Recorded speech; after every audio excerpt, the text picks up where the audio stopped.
Sometimes changing your mind is the bravest thing you can do. That's the message from the moon this last quarter that we have happening in Gemini on September 14th, 2025. And not only do we have a last quarter here, but it is right smack in the middle of our two eclipses here in eclipse season. Last week on September 7th, we had the full moon eclipse in Pisces, and next week we will be having a new moon eclipse in Virgo. This is prime time opportunity for releasing, which is what this last quarter is all about. So I can't wait to get in it with you here. My name is Laura Custo. I'm the moon phase astrologer and your life strategist for rhythmic living. I'm here to help you use the lunar cycles to make sense of the world. That means calm down what crazy modern life has become and reconnect with your own beautiful inner timing. Now, quick shout out to all of you new subscribers out there. Thank you so much for being here and for supporting the show. Now, if you haven't yet, I want to encourage you to take advantage of my free guide. It is centered around working with the moon in the most foundational way by following the 4 key moon phases. Now, the moon is our closest celestial neighbor and it moves the most in the sky. And here's the thing. The more a planet moves, the more it is saying to us. So the moon has a lot to say. It says something new every single week. And that's what I do here as I decipher that message for you. So overall, the moon is governing your emotions. So that means it's literally giving you emotional guidance all the time. And I always say, when you're not feeling great, the moon is nature's gift to you. It is guiding you, giving you a roadmap back to finding your peace. So to help you get started in building this foundational knowledge so it becomes second nature for you, I created a free guide. It's called the Moon Phase Compass. And you can download that at lauracusto.com/guide. And I'll put a link for that at the top of the show notes.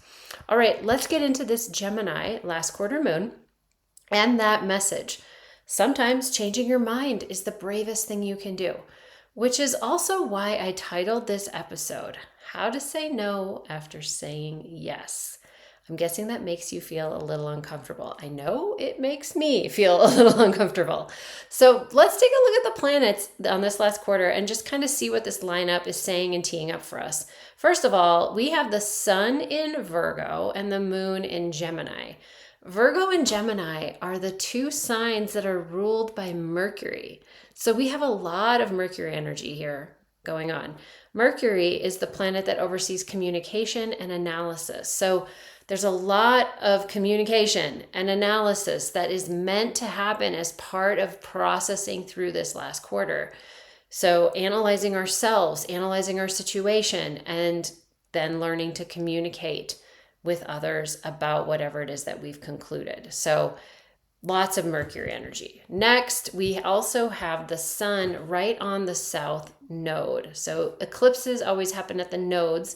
And last week was a full moon eclipse.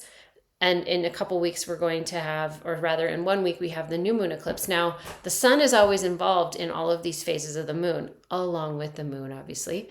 But last week, we had the sun and the moon opposite, and the moon was on the north node, and the sun was close to the south node. Now, the sun doesn't move as quickly as the moon does around the zodiac, and so the sun is going to be sitting right here on the south node through this last quarter, and then next week when we have our new moon eclipse, it will be on the south node.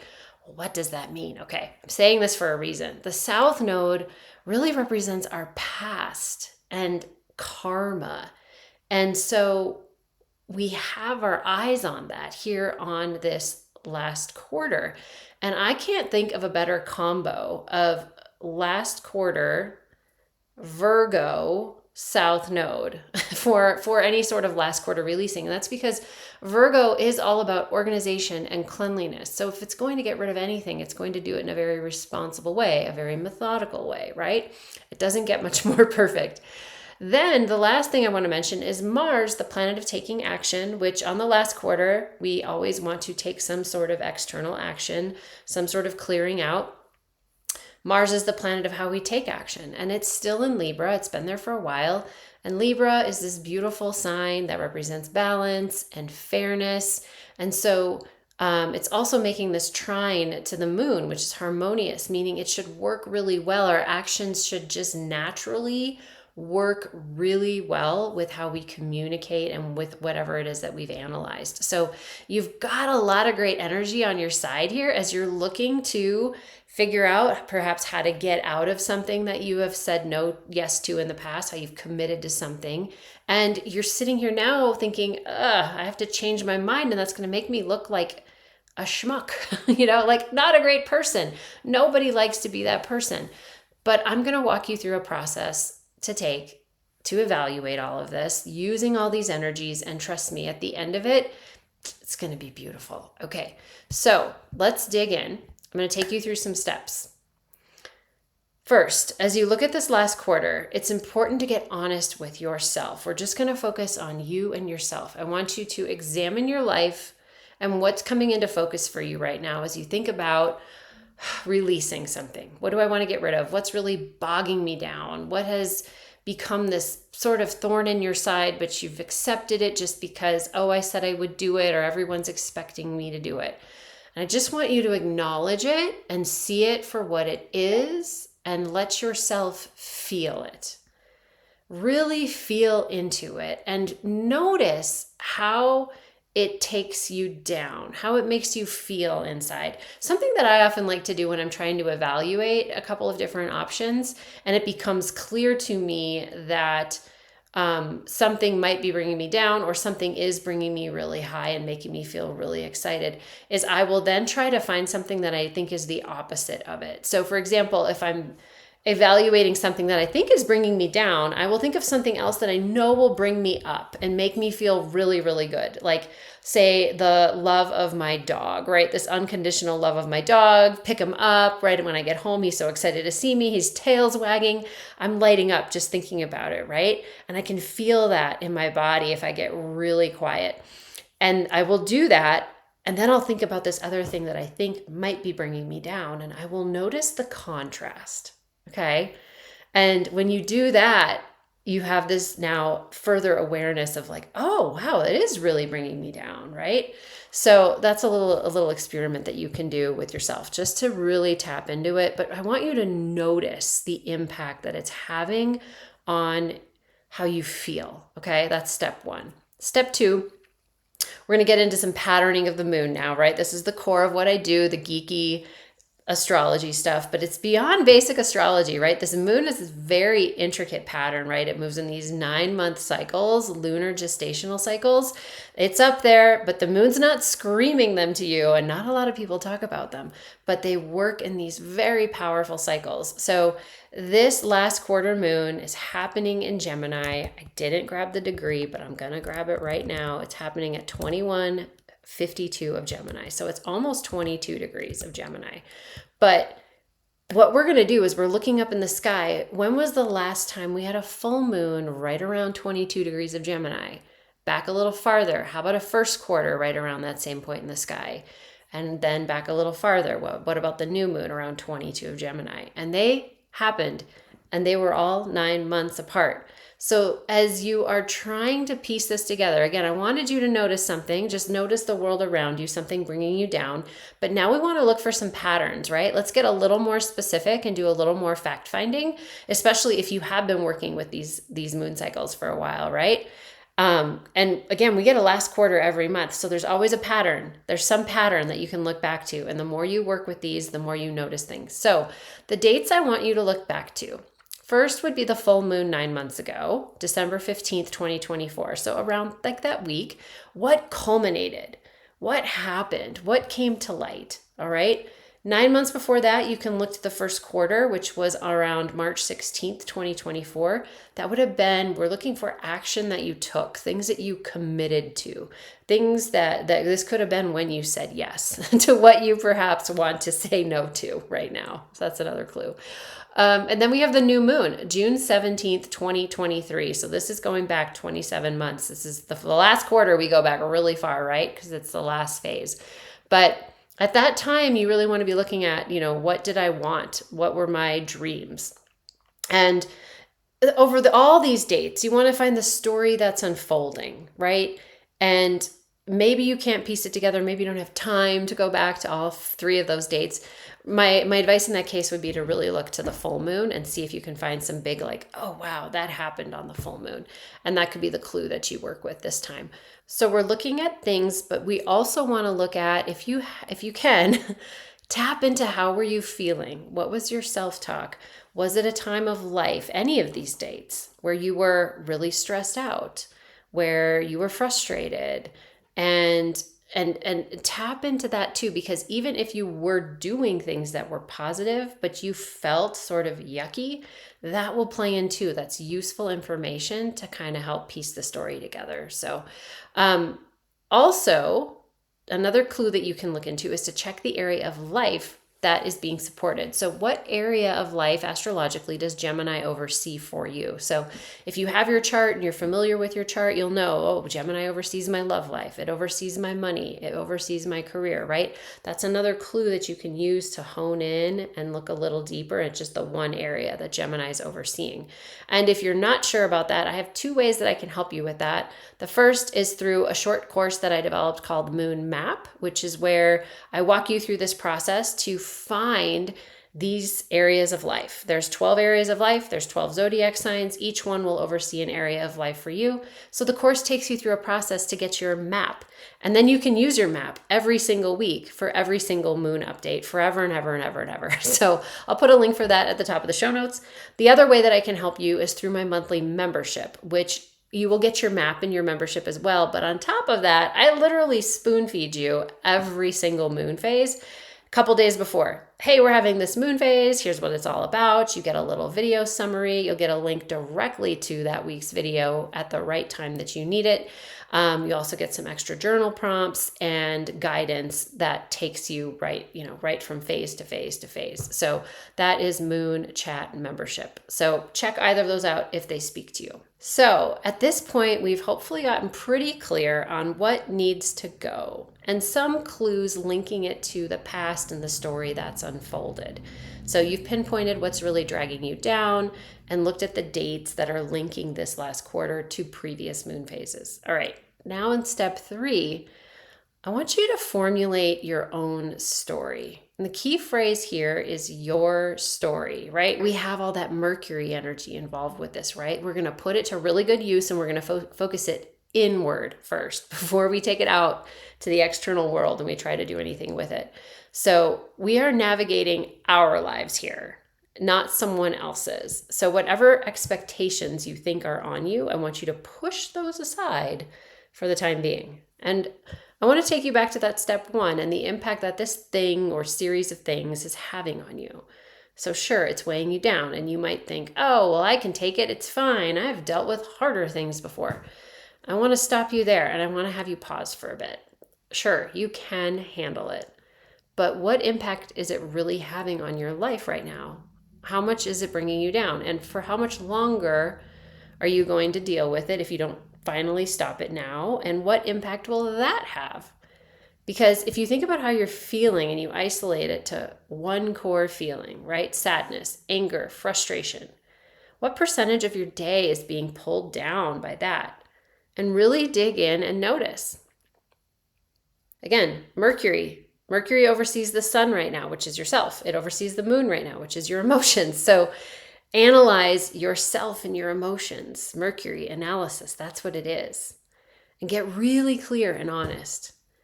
Now, I asked you to put aside any expectations of what you think are on you for a reason, because I want you to look at what this is holding you back from being and from becoming just as much, because we don't do this. We don't look at, oh, this is my commitment. We look at, oh, I have to do this, I have to do that. But we rarely look at, what's this preventing me from being and becoming? And I want you to look at that just as much as you're looking at the obligation here. And once you've done that, then you can think about those obligations again. And specifically, think about those that you've been saying yes to. And then think, what do they really want to see from you? Maybe they want this thing from you, but generally other people don't want to see us struggling or suffering. especially if these are people that are important to you and you love them and they love you. Chances are they want to see you happy and successful and living your best life. And here's the thing, if it's children, by the way, if it's your kids, I'm going to layer on top of that as a parent, what sort of example are you setting for them? I think of that a lot with my daughter. So it's when we flip things like this, where we allow ourselves to consider a different view, a different possibility than what is the current status quo, right? It's when we find some hope and we see something positive. We find some fuel and some motivation to actually make the change, all right? And this is also where Mars comes in. And I'm going to give you a step 4 here because this week is so good that we can't do just 3 steps. We need 4. So I said we're going to make it about us first, but now we're going to make it about the impact that we're having on other people, right? We did our internal analysis. We had to do that step. But now, as you look at this, again, kind of where we left off there is, okay, what impact is it truly having on me? And what do these people that I'm saying yes to really expect from me? Okay, don't they, if they want you at your best. So if we continue to say yes to them and it brings us down, we're actually doing them a disservice because we're not at our best. We can't show up at our best for them. And again, if they're children, we're setting a not so great example, right? So if we can see a clear path to how we can't show up at our best for everyone, and we're actually hurting them by keeping the status quo, well, now that's where we really do need to look at changing our mind. That's where it's worth it, okay? As uncomfortable as it is, and we feel like a bad person. I know I said yes, I'm really sorry. No. What happens is I said yes at a time when it made sense to say yes. But guess what? Things have changed, and here's what I'm noticing now. And if I keep doing this, it's going to keep dragging me down, and it's going to prevent me from being able to show up for you at my best. And I want more for you. So that is really the path there to finding the peace, right? I know I said yes, but here's why I need to say no now. And there's a really, really good reason why. This is the prime situation that the moon is talking about. We see that we need to be brave and we need to change our minds. And that is the sweet spot. You know, sure, you want to stop doing something because it's driving you crazy and you've outgrown it and you're tired of it, right? But you also see how continuing to do it is causing harm to others. Or by continuing to do it, you're doing a disservice to others. So I use kids a lot, and I'll give an example with my daughter right now. She just started school again, and she's at that age where she wants to learn to make her own lunch, and she's really interested in it. And I will let her do it. It is slow and it's a little painful, but I keep telling myself, hey, she's got to learn how to do this. And guess what? There's going to be a day in the not so distant future where she's going to get it done. No big deal. And guess what? It's one more thing off of my plate. And what a beautiful thing that is, right? So to recap on this episode, step 1, I want you to get honest with yourself and really lean into what's been pulling you down. Just do that. Let yourself feel it, okay? Step 2, we're going to get clarity and further refine what needs to go. We've got that full moon date that we're looking back to when things culminated on December 15th, 2024. A first quarter, March 16th, 2024, when you would have taken action. And then when it was first seeded, when you first planted the seed here, what did you dream about? What were you wanting in your life back on June 17th, 2023? And then also overlay that area of life if you know your chart, or go get the moon map or the moon chat, right? Finally, we're going to move on to step 3 and 4. Step 3, we are going to formulate your story. What's holding you back? How are you not able to be at your best? And then step 4, we're going to bring in Mars, and we're going to start taking some action with other people. Basically, hey, I know I said yes to this at one point in time, but guess what? I can't be my best anymore doing this. And it's time for me to let this go so that I can show up for you and for everyone else at my best. So there you have it. That's a wrap on this Gemini last quarter, September 14th. Again, it is smack in the middle of eclipse season. It's a great opportunity to release something major here. This is the year of the snake in Chinese astrology. It's all about shedding our skin and releasing what no longer serves us. And honestly, this little window we have here before this new moon eclipse next week, this is the time. This is an opportunity. So now that you know more about this message, I have to ask, what are you noticing that needs to go? How is it hurting you? And how is it hurting others? Drop some comments below. I'd love to hear from you. And use that fuel as your conversation starter to letting it go. Okay? All right. Happy last quarter moon. Get out there, make it count. And until next week, take care.